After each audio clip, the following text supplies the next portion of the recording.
Hello, welcome back to my next video. And in this particular video, we will be discussing about the scikit-learn that is you will find in this particular link.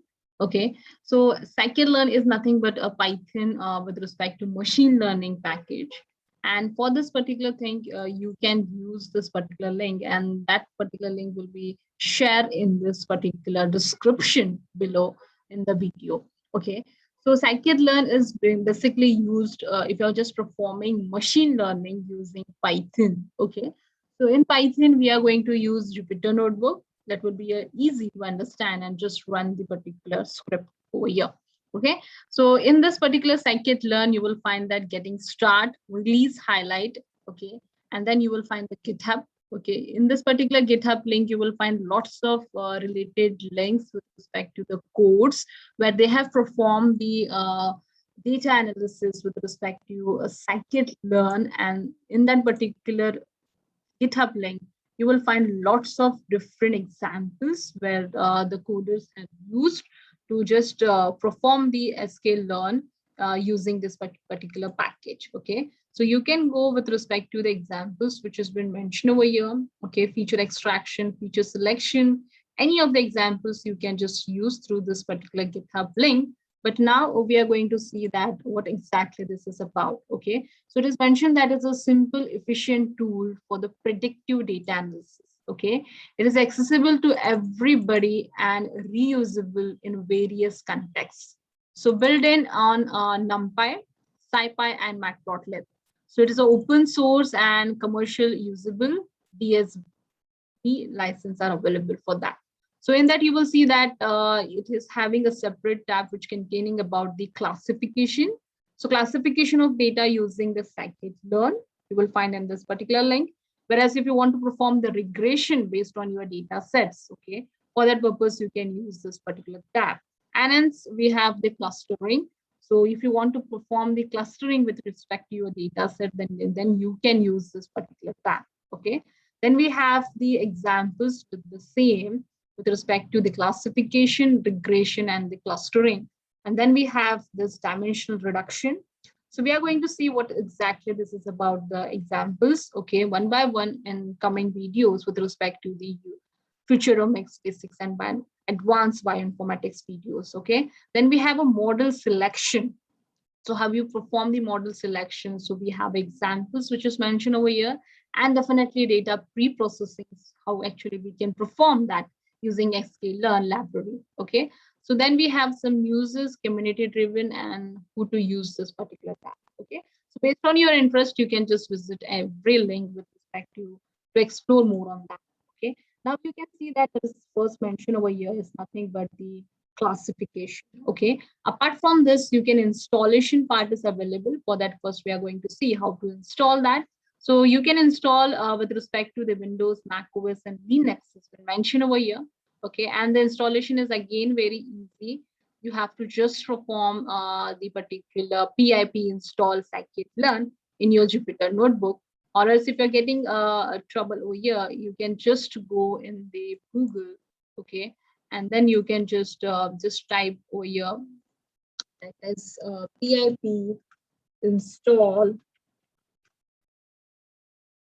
scikit-learn. Okay, once you do that, okay, pip install scikit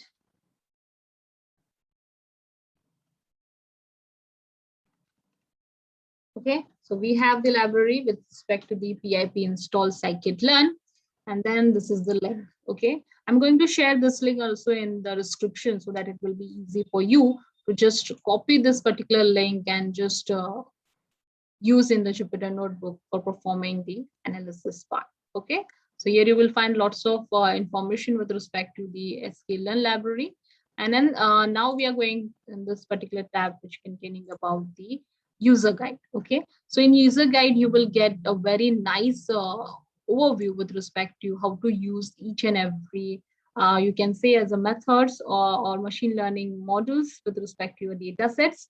So we have a linear model, then linear with respect to the different data sets that are available. So in that, again, different informations are shared. Then we have a support vector machine, which is which has been used very much, okay, in that classification regression, how actually you can perform like this. Lots of these are all supervised based, okay, linear model. Then we have a linear model with quadratic discriminant analysis, then kernel, then support vector.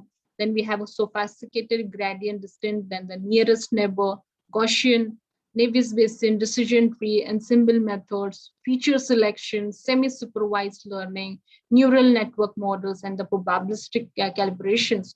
So this all will include in this particular supervised learning. Whereas we have unsupervised learning, so that you can understand that is how actually we are going with respect to machine learning point of view. Okay, so these are all unsupervised learning, clustering, then misfold learning. So this is included in this. And then maybe have a model selection and evaluation. Okay, there's an overview just to get to know that how actually the steps has been performed once you use this sklearn library or scikit-learn. Okay, then in that we have to perform the cross validation, then the hyperparameters, metrics, and validations has been done over here.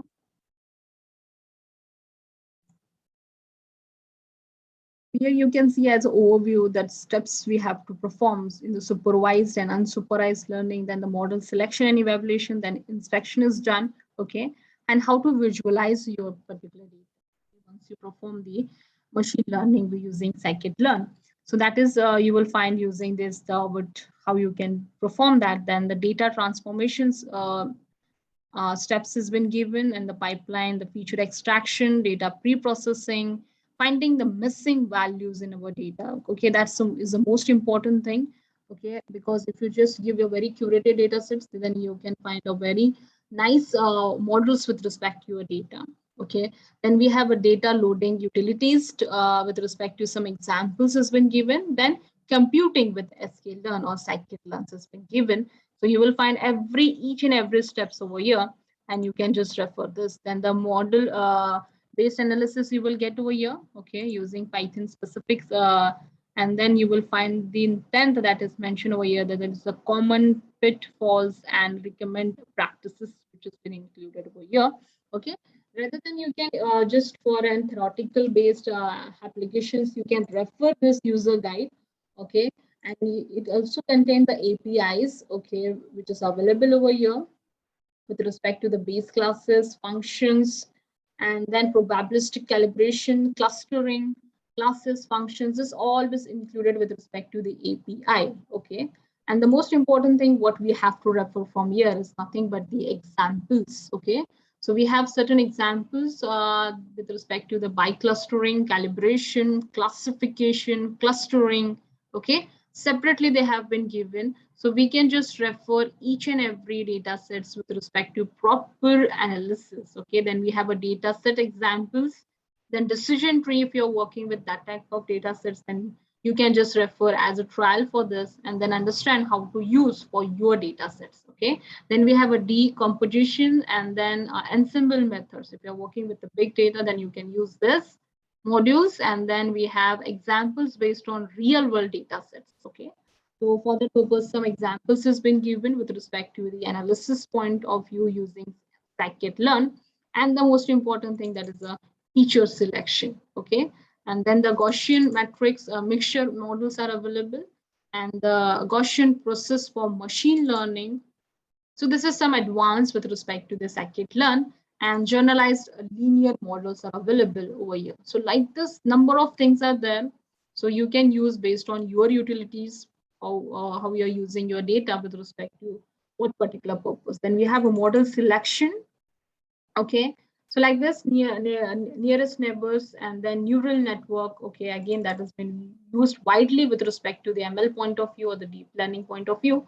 Then we have a pipelines and the composite estimators, and then the pre-processing of the data, semi-supervised classification, support vector machine classification, how you can do. And then the tutorial exercises are there, and working with the text documents. Okay, so all the examples are available over here in the zip file format. You can download and you use with respect to the Python code, or you can use with respect to a zip file with respect to the Jupyter notebook. Okay, so this is how you can use in this particular examples. More are there.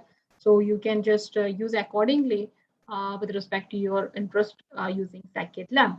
Okay, we are going to go in the home page, and in the next video, we are going to see an example with respect to the classification using scikit-learn. So stay tuned.